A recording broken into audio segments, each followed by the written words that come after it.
What is up, everybody? Blueandgold.com's Mike Singer, and I am joined, as always, by former Notre Dame Fighting Irish, former Irish captain, and linebacker Mike Goolsby. Played in the early 2000s.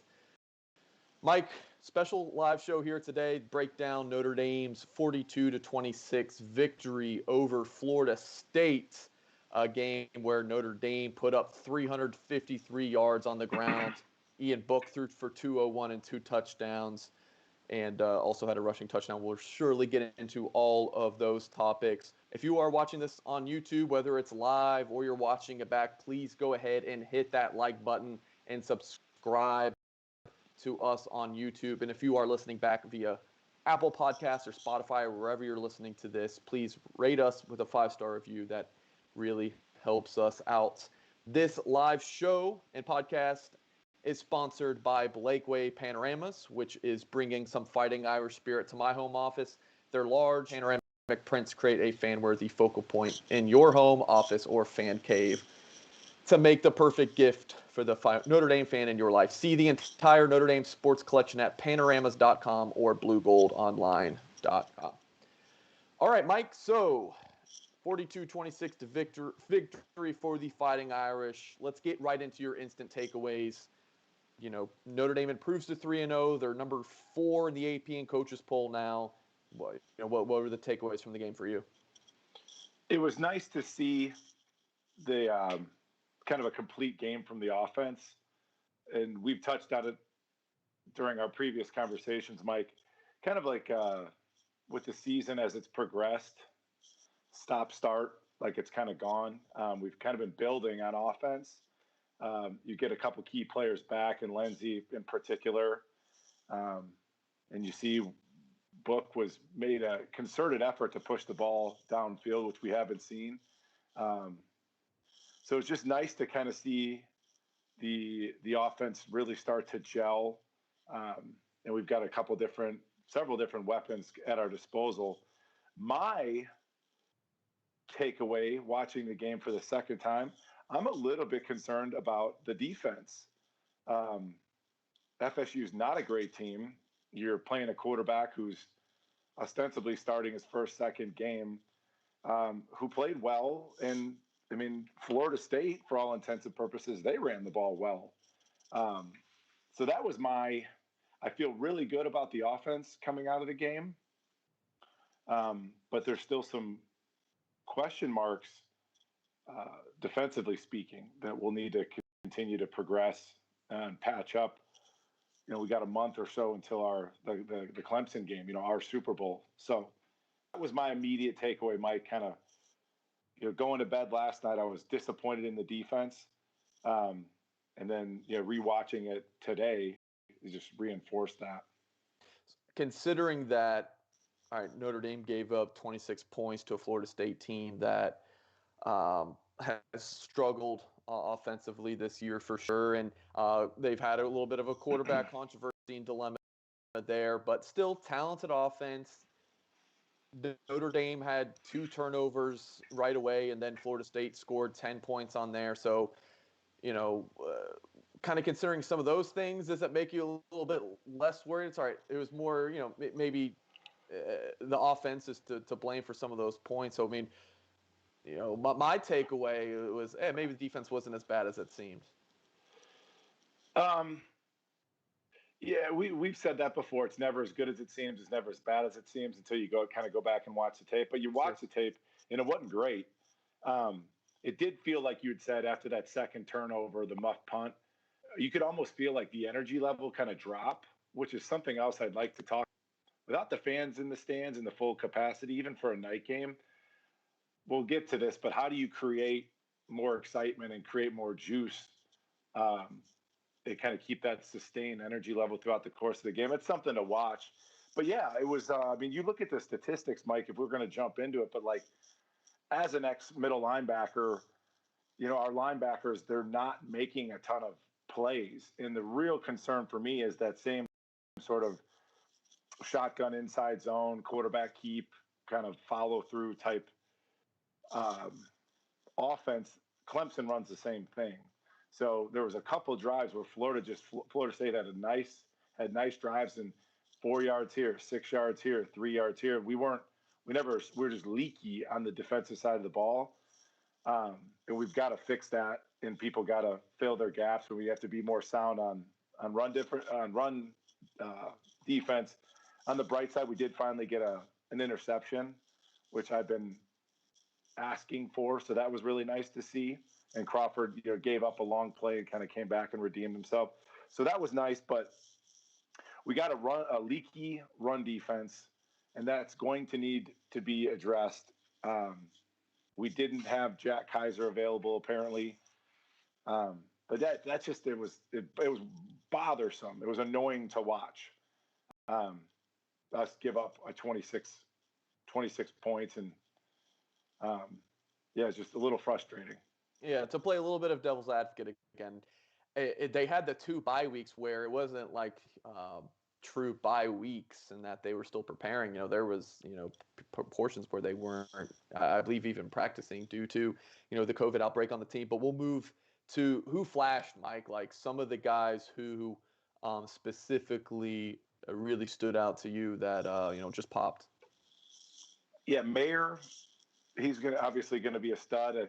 I think it might have been his second catch on a crossing route. He goes up and gets the ball, and as he's looking in the ball, there's somebody coming to chop his legs out, and he managed to jump, and like he almost felt that guy. That was like Mayer pops. Nobody's going to want to hear it, but I think Book had a nice game and kind of flashed. And obviously, Kyron Williams, Tyree, the offensive line, they're going to get the game ball, but I was really pleased with Book today. And you're giving teams more to prepare for down the road. McKinley had a great game. So that was really nice to see for a kid that's been waiting his turn. Defensively, it's Kyle Hamilton, and obviously Kimura was balling yesterday. But outside of those two, there's kind of a pedestrian effort sort of across the board on defense. But yeah, going back to my previous statement about us not filling our gaps on defense and just, again, being leaky is the best word for it. When your free safety is your leading tackler, those are tackles that a linebacker should be making, but the ball's popping through, and now it's a 7-yard gain, and the safety's making the tackle. So Hamilton's a baller. Kimura,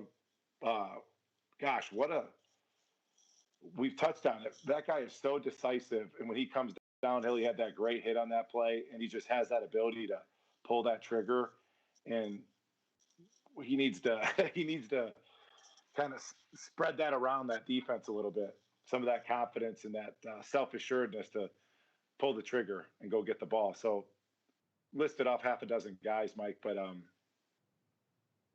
great game all the way around. So looking at some areas of improvements, obviously kind of the plug up some of the leaks there that you mentioned. Anything else defensively that stood out to you as some areas of improvement, and then anything offensively? I think, starting with the defense, people have got to, and I hate to single out players, but like Drew White, he's always dancing with offensive linemen. So he's engaging with an offensive lineman, and then he can't disengage from the block. So he's got to either figure out a way to slip a block, like the backdoor play, but he's playing patty cake with these offensive linemen versus just inserting himself into his hole, or his gap rather, like we saw from Kaiser.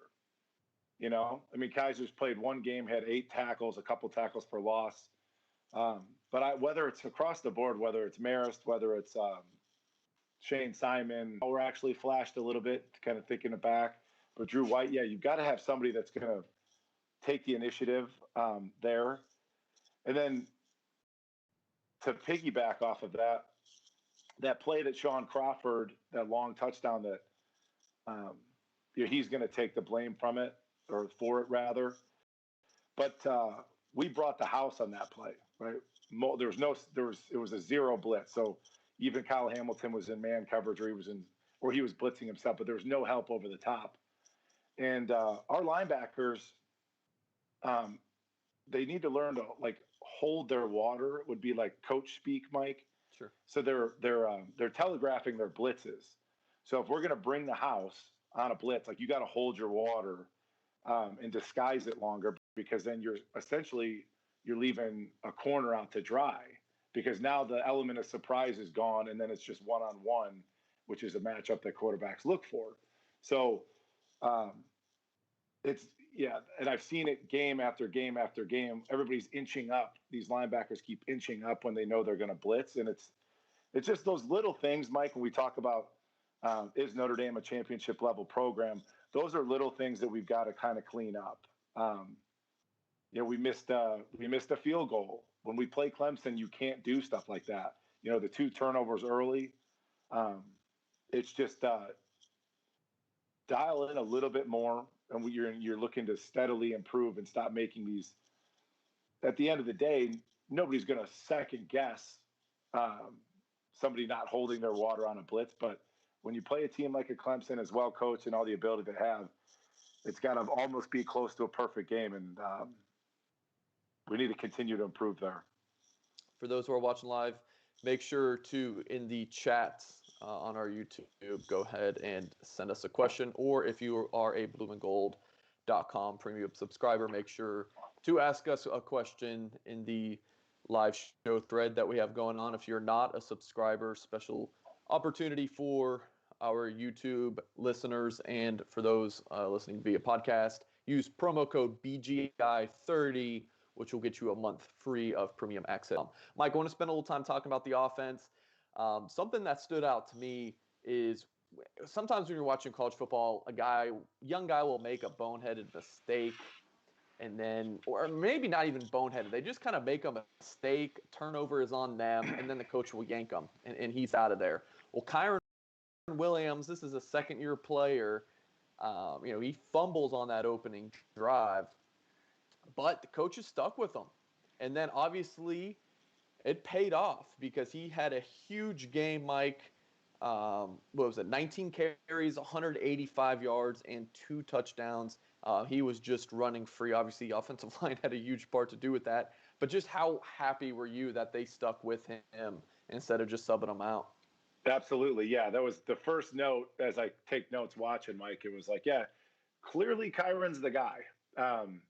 And not that he has a long leash, but yeah, that was really encouraging to see, because again, they are young people. They're kids out there playing.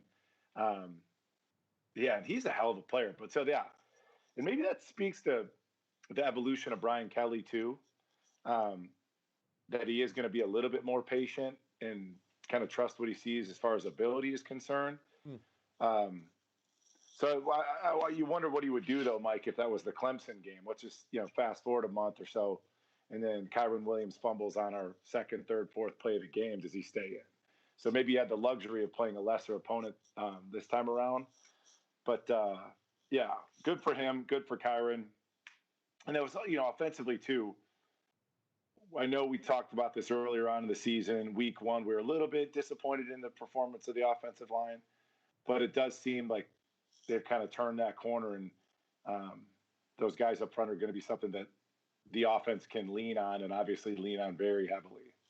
There was that one touchdown run. I can't remember if it was Williams or Tyree, so forgive me. They look similar out there. That's 23 and 25. They sure do, yeah. Tommy Tremble's lead blocking. He can't even find anybody to block, Mike. I mean, just how dominant was that offensive line? Well, it's some of those, super dominant. Talk about gap discipline. Really poor gap discipline on Florida State's part. Sometimes, everything's going this way and their linebackers are flowing the other way. So, they're awesome. That was an awesome game. Keep it going forward. But yeah, that we ran a couple of those, and Tony Dungy was doing a great job on TV. Like he, predicted it, like that counter play that we had a lot of success with. So, and I know that going back to the conversation about the evolution of the offense, it seemed to me earlier in the season, most, if not all, of our running plays were off tackle, outside plays.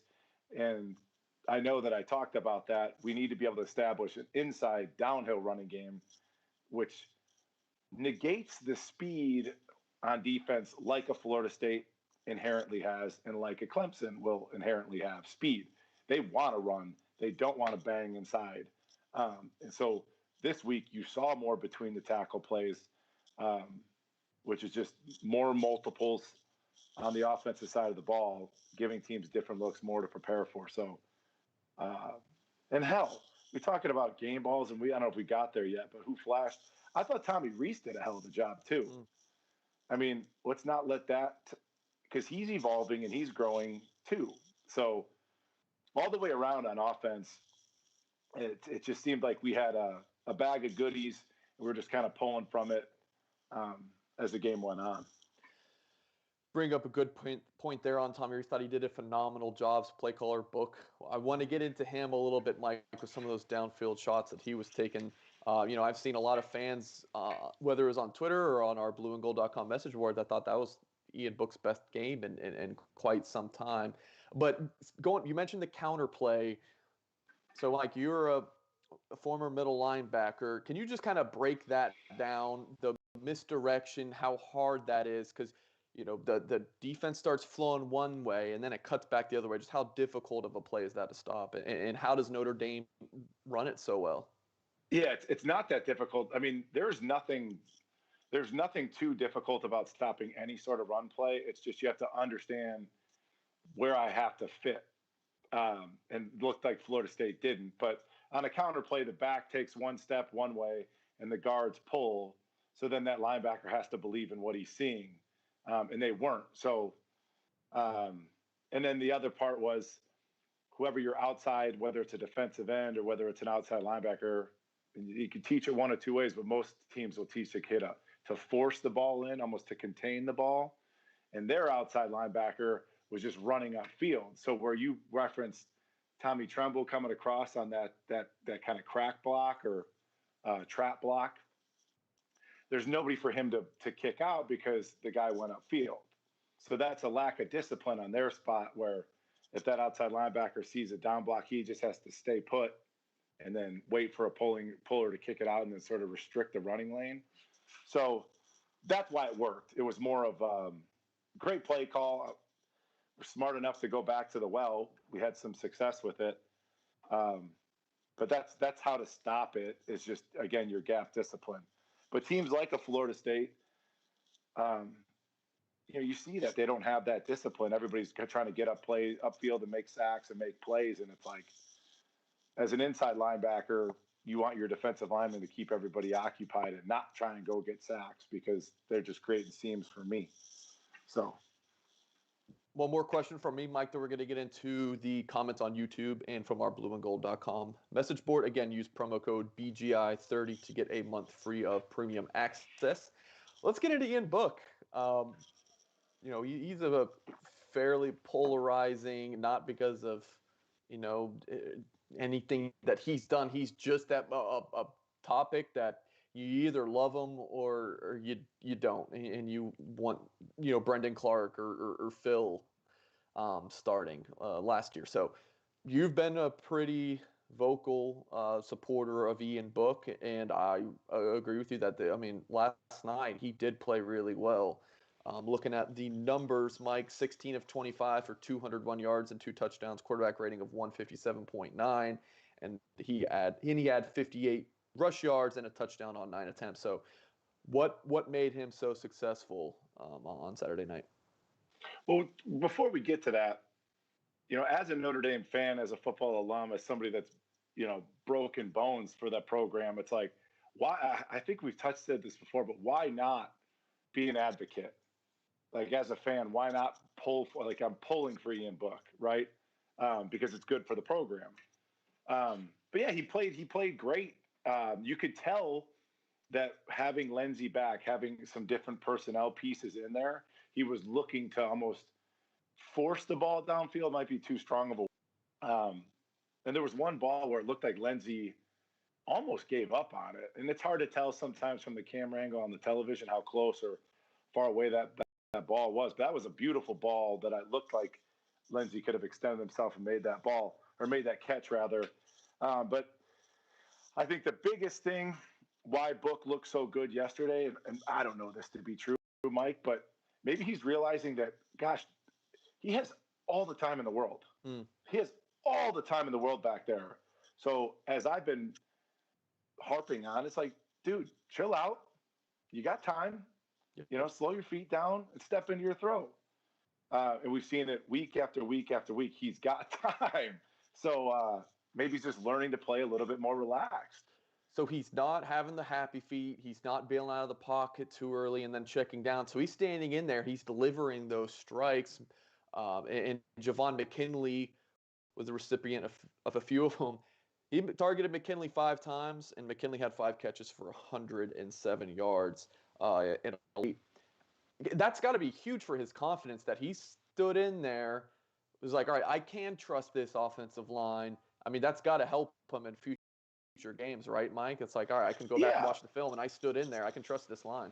Yeah, we get more and more timing, a better working relationship with Lindsey, because he's throwing to a lot of new guys out there, which you have to take into consideration. I don't think that Book lacks in confidence, but in previous weeks, nobody was there. I shouldn't say nobody, but it didn't seem as though guys were getting open and were available to catch the ball. So it's almost like Ian Book would be more frustrated than he would be lacking confidence. And there were several plays yesterday. Eventually, when the pocket does break down, he doesn't have 5 seconds back there. I mean, I said he's got forever, but he has plenty of time to get through his progression, and he'll hit a late crosser or his dump down guy. And then he's taking a hit, but he's got a super quick release, and he will hang in there and throw the ball. You saw him run a couple times. We saw him get out of the pocket. So just a great all-around game. The arrow was pointing up coming out of the Florida State game. And then obviously the strength of the run game, the best quarterback's best friend is a great run game. So again, it's just a really nice total complete game for the offense. Yeah, we'd be really bad at our jobs here, Mike, if we just didn't at least throw out that Chris Tyree had 11 rushes, 103 yards, and a touchdown. He's gonna keep getting better. And what has he played? 4 games. How many? 3 games.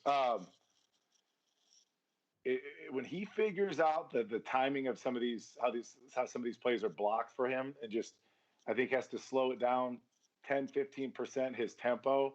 Watch out.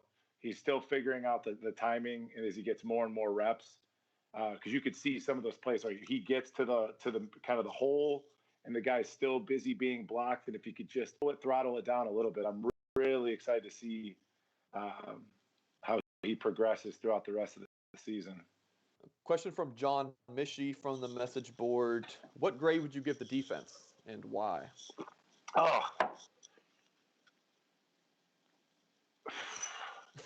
Mike, can you jump in? I feel like I'm being overly harsh on the defense. Hey, you're a former defensive guy. I mean, I'm just saying, what's the gentleman's name who asked the question? John.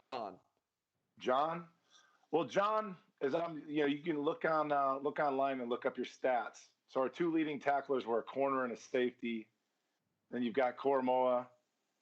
And I go down the list, and Shane Simon had 3 tackles. I think his first 3 tackles of the season. Drew White's got 3 tackles. So presumably, John, I don't know, you're gonna see on the defensive side of the ball 30, 35 run plays a game, and when your middle linebackers are making 3 tackles, that's problematic. I'd give him a C. Yeah. I'd give him that's probably. That's how I got through school, was with C's on a good day, but. So I'll take a C all day long, but it's just one of those games. Like, come on, 26 points to Florida State could have been 10. And I did feel like that the defensive energy really fell off after that punt, and I think that's something that's. And then I know that you don't have the fans, and I understand all that. Nobody else does, but that's got to be addressed where you have to keep that energy level up.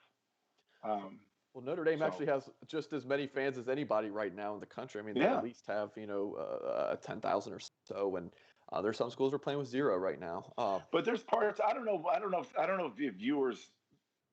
I don't know how anybody else's perception of it is, but there were parts in that second half where it almost feels like like a walkthrough / scrimmage in terms of like the vibe or the energy on the field. Sure. And it could just be, the kind of the game flow, but it's a little concerning for me, just a slightly concerning. Hopefully coaches address that. To Braden Lenzy, we touched on him a little bit. 3 catches, 29 yards, and a touchdown from the speedster from Oregon. He also had 2 rushes for 5 yards. And a question from Aerofan624 from our blueandgold.com message board says, what's the best way to get Lenzy more involved, kind of minus those end arounds? It was Javon McKinley was the guy taking, or was the guy getting those deep balls. Lenzy times caught all 3 in a long of 14, so he was not really using that deep downfield passing game. So, Mike, is there a really detailed solution here other than just have him run that 9 route? Yeah, well, that's what it's going to be. It's very, very generically speaking, it's play action, deep threat over the top, and then in some form or fashion, you have to occupy that free safety to take away that help over the top for a corner, and you got to look for that one-on-one matchup. And I also think that time will help, more repetitions, trying to find that connection, because they're there. I mean, they're willing to take. Book showed he's willing to take the shot if he's got the time. It's just getting it dialed in. But I think schematically speaking, you got to find a way to occupy the safety, whether that's running Tremble up the middle vertical seam to sort of take away that safety, kind of put him in a 50-50 scenario. Is he going to roll off on Lenzy? Is he going to jump down and help out with Tremble? But I'm not overly concerned about Lenzy and that connection. I just give it another game or 2.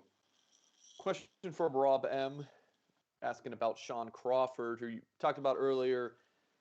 He had some struggles. He also made some really nice plays as well. He said, do you like Crawford's switch back to corner? So this is a guy who was play corner and then started the season at safety. And Rob adds, it seemed like that second safety spot he left vacant has become a position by committee. So what's your answer to that question, Mike, and just kind of your general thoughts on Sean Crawford's performance on Saturday? I noticed on the play that he got beat deep. He didn't close at all. So in that, if the receiver had a 4-yard lead on him, right, he's 4 yards ahead of him, I didn't see Crawford close that gap at all, which was a little concerning. And you talk about somebody having catch-up speed, and that was kind of glaring on film. So that wouldn't shock me if he stays at corner. People don't try and throw deep balls on him because it didn't look like he had like a lot of top end speed. So that was a little concerning. Yeah, I thought, put it this way, Mike, I thought he looked better at safety thus far, I thought he looked better at safety than he did corner. But I will say, I'm not in Coach Lee's head. I think that Coach Lee, it seems like, is moving some pieces around, and he's using these games almost to evaluate who he has and what they're capable of and what they're not.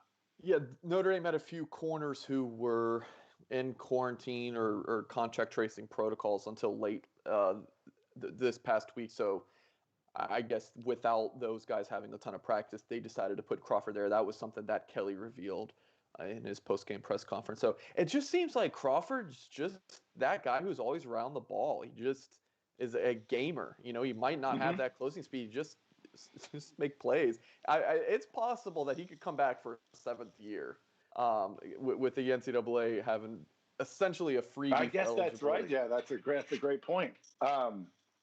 Amazing, and that's without To answer the submitted question, I like him more at safety than corner, but also just to reinforce that point about Coach Lee and moving pieces around, he's had that luxury because our early season opponents haven't been world beaters. And I got to believe, and that's sort of the approach that I've taken as a fan, is that, again, we're building. And you get guys comfortable in different spots. So, but if he is a guy that's going to be a playmaker and get his hands on some balls and create some turnovers, the likelihood of him being able to do so is probably higher at safety than it is on an island at corner. It also helps that they've just recruited well. I mean, defense, coaching, recruiting, it's just all been pretty solid on that side of the ball, in my opinion.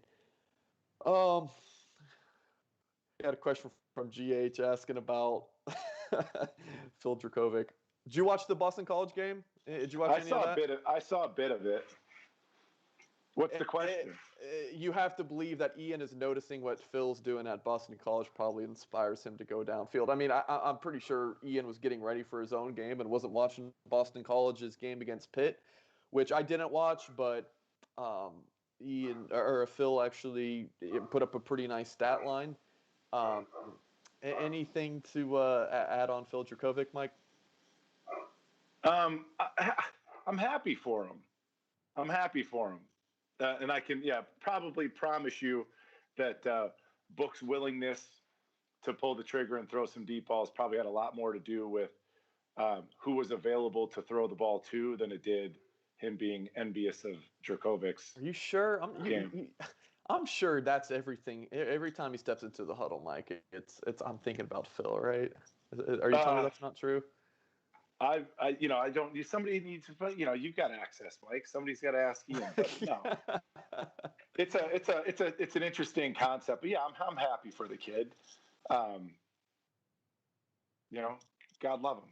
Yeah. But no, I doubt you're not allowed to like good. both. You can't like both, Mike. You either got to love one or hate the other. That's what the fan base. I don't know. I guess I just read my message board all day long, and that's what it seems like, especially on game day. My mom always told me hate's a strong word, and it's like it's next to impossible to hate somebody you never met before. So, everybody needs to take a chill pill. Moving along, Brian Dembo says, "Hey, got to the show late. Should we, if this hasn't been covered already, should we worry about the 26th that Florida State hung on us?" So yes, we discussed the leaking defense a little bit, Mike. But is there any long-term concerns here? I would guess, as the former linebacker, you would especially point to the likes of Shane Simon's not racking up a ton of tackles. Yeah, and Brian, great to have you, whether you're late or not. But yeah, and this is interesting. As an ex-linebacker, I tend to watch the linebackers, and I don't think. And that's why I'll rewatch the games when I can, because I don't want to just focus on the linebackers. But yeah, I'm disappointed in our linebackers, and it does concern me long term, because the same scheme that you saw Florida State running is specific to the run game. You're going to see the same thing with Clemson, with better athletes, and they run it better. So I've got the Clemson Miami game recorded. And but even when Trevor Lawrence is carrying out his fakes, he carries it out as if he has the ball. And so you saw a little bit of continued tepidness from Drew White, where he's padding his feet and he's waiting. And Travis Etienne is going to blow by you, dude, unless you decide to make a move. And so you're either going to have to create some movement up front with your defensive linemen, or your linebackers got to decide to shoot their gap, like we saw from Kaiser. Right. And I'm kind of tired of it's just a lot of, my ex-coach Bob Davey used to call it oozing. Everybody's oozing around, and there's a lot of oozing with Drew White, where and he's just getting his ass kicked. And another linebacker terminology, he's a magnet. So if that guard rolls off on the second level, Drew White is a magnet to that guard, and you're not on scholarship to dance with offensive linemen. You either need to disengage or you need to avoid them entirely to begin with. And it's a problem. Kaiser looked better than what I've seen thus far. Shane Simon finally got in on some action. Maris Luafau, go back and watch the tape, guys. There's plenty where the ball's going left and he's going right. And I'm like, bro, I don't know what you're looking at. I literally don't know what you're looking at. And it's just, as an ex-linebacker, it's annoying to see. And it does need to get cleaned up, because we're going to get gashed if it doesn't in a month or so against Clemson. Yeah. Some talk in the chat about Chase Claypool. Brian Dembo said, off subject, anybody see Chase Claypool? Caught 3 touchdowns and ran for a score as well. The rookie for the Pittsburgh Same Steelers, difference. I was watching a little bit of that game before we came on. He actually had another touchdown called back where they said he pushed off. I saw and it was that. kind of an iffy. Yeah, we don't have a Chase Claypool this year. We maybe have a Who would you say is Claypool light. closest? I mean, the consensus coming into the season was Kevin Austin, but Mike, we haven't been able to see much of him. He did play. He didn't record. What's his measurables, Mike? How tall? What's his height weight on? Do you know off the top of your head? I can pull it up. He is a big 6'2", 215. Yeah. Well, McKinley's taller. Yes. McKinley's like 6'3", 6'4". McKinley's listed at 6'2", 215 by Notre Dame, which I also thought he was a little bit bigger. Well, some of those guys too, these long athletes, like when you see them, if their arms are long and their legs are long from a distance, they look as if they're taller than they are. But yeah, McKinley would be more of that Claypool, from what we've seen thus far, Claypool-esque. But he's a tighter, kind of stiffer. He's not as fluid as Claypool is. I mean, but it's all good. But I would say McKinley right now. Wrapping up, Mike. So, Duke game, 27-13. A bit of a sloppy win for Notre Dame, but hey, 14-point win against an ACC team after a crazy offseason, not the worst thing in the world.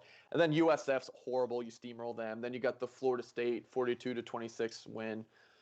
What is your when you take a step back, you watch this game twice, you watch the other two games, what's your vibe on this team? Is it you're better than they thought you thought they were going to be coming into the season? Do you think they're the fourth best team in the country? Like, what's your overall vibe with this squad right now? I really like our offense, and you just break it down position by position. Arguably the best offensive line in the country, talent-wise and experience-wise. 2 electric running backs.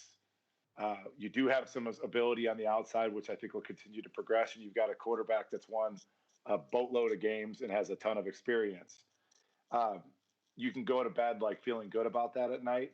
And then as the offensive scheme, we can do a lot of things.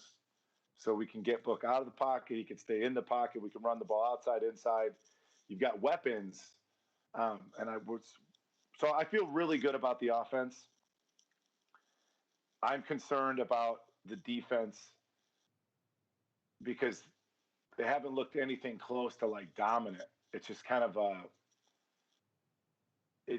I'm concerned about the defense. So overall, I'm concerned about the defense. Going into the season, Mike, I feel like most people have said it would be flipped. Is Ian Book going to take that next step? Everyone felt pretty good about the offensive line, but who are the running backs? Who are the receivers? It's just you lost a lot of talent there. This was the one unit that you felt really good about. I mean, Elston has such a deep group there on the defensive line. Clark Lee is a wizard with the linebackers, and in the back end, Tariq Bracey's coming back, Kyle Hamilton. You got some studs there. How many sacks? So put it this way: how many sacks did we have yesterday? So I look it up real quick. 4. Yesterday, as far as from a defensive line standpoint, we had 2. Same guy had 2 sacks. So break it down. So Bauer had a sack, obviously on a. It wasn't quite a blitz. He was sort of shadowing their quarterback. So you're not quite seeing dominance. Why don't we have 4 or 5 sacks against a team like a Florida State? And that could be due to the lack of sort of juice, for lack of a better word, in terms of the intensity that's needed to play high-level defense where you're flying around, man. But it's just a little concerning. It's just outside of Hamilton and outside of Owusu-Koramoah, it's just it's kind of a bunch of guys, and except for Foskey too, it can kind of be that third sort of guy that really stands out. So I'm just looking for. I think you're a little down based on last night. I think you're forgetting how good they were against Duke and USF. I mean, Ade Ogundeji, who you mentioned, is a baller. Jack Kaiser, we like a lot. I mean, I'm just wondering. I hear you. I hear you. I mean, it makes for good pods, but uh, when we did the USF game, like, okay, Goolsby, what's your instinct? And I think the words that came out of my mouth were, because I never quite know what the hell I'm going to say, but I was like, USF's not a very good team. Call Was them a the high school first thing team. I said. They were not a good. They're not a good team. So like they looked dominant-ish against USF, and I know they had time off and this and that, but I'm talking the fundamentals of defense, Mike. Like you have to be able to stop the run, and you're giving up 150 yards on the ground to a bad team in Florida State who happens to run a very similar run game, have a similar run game as you're going to see with Clemson. And it can be fixed, but like dudes have got to be willing to do their job and stick their head in there and stop dancing. Go watch the tape, Mike. Fair. You know what I'm saying? ETN's going to make people look bad if we don't learn how to fill our gaps correctly. And our free safety shouldn't be your leading tackler, and your middle linebacker shouldn't have three. So going back, another big picture question here, Mike. So I believe it's since that abysmal 2016 season, I think Notre Dame is now, is it 36-6? And you see Oklahoma, they drop a game. LSU's already lost 2 games. I know they lost a ton from their championship team last year, but how impressed are you with just the steadiness of this program the past few years? I mean, college football's been crazy. All these top teams keep losing. I mean, that's every year. It's even more so now, it feels like, since it's been such a wild off season. But I mean, is it just impressive that they don't lose these games that they're supposed to win? Sure, Georgia they lost to a couple times. Clemson's a tough hurdle, but it's got to go to something that you keep holding serve and beating these teams that you're supposed to beat. Yeah, absolutely. It's impressive, but on the other side of that coin, right, as all us fans feel, it's frustrating too, because you beat everybody you're supposed to beat, you handle your business, and then when it comes to the crucible, the game of the year, we've sort of dropped the ball. Would it be better if Notre Dame just lost a couple of these games so fans would get down? I don't think. Yeah, you'd have to. You're asking the wrong guy. But no, I've always been impressed, and we've talked about this at length, Mike, in terms of Notre Dame fandom, what the program represents, who those kids, what the school, what the program, what the experience of being a Notre Dame football player does for these guys. So yeah, we win 10 games every year. It's super impressive. But and maybe I am being overly critical, but it's tough love because I'm just telling you, Clemson's coming, and it's like, and ETN's a hell of a player, and obviously Trevor Lawrence is who he is, and he'll carry the ball too. So it's just something where it's like gut check time. Like, hopefully those inside guys cut the film on this morning, and I just they're honest with themselves. They gotta play better, and they gotta be more physical and more downhill and more decisive.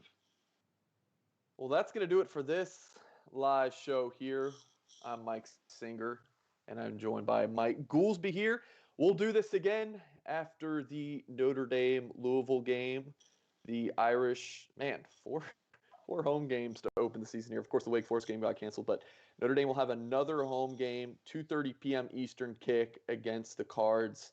And after the game, we'll be on Check Our You, blueandgold.com 15 minutes after the game, and we'll be here to break it down. If you're watching on YouTube live or you're watching it back, please like the video and subscribe. And if you're listening via podcast, please leave us a 5-star review. Yeah, if you like it, yeah, Well, yeah, even if you don't, just leave a 5-star, then never watch again. That's fine too.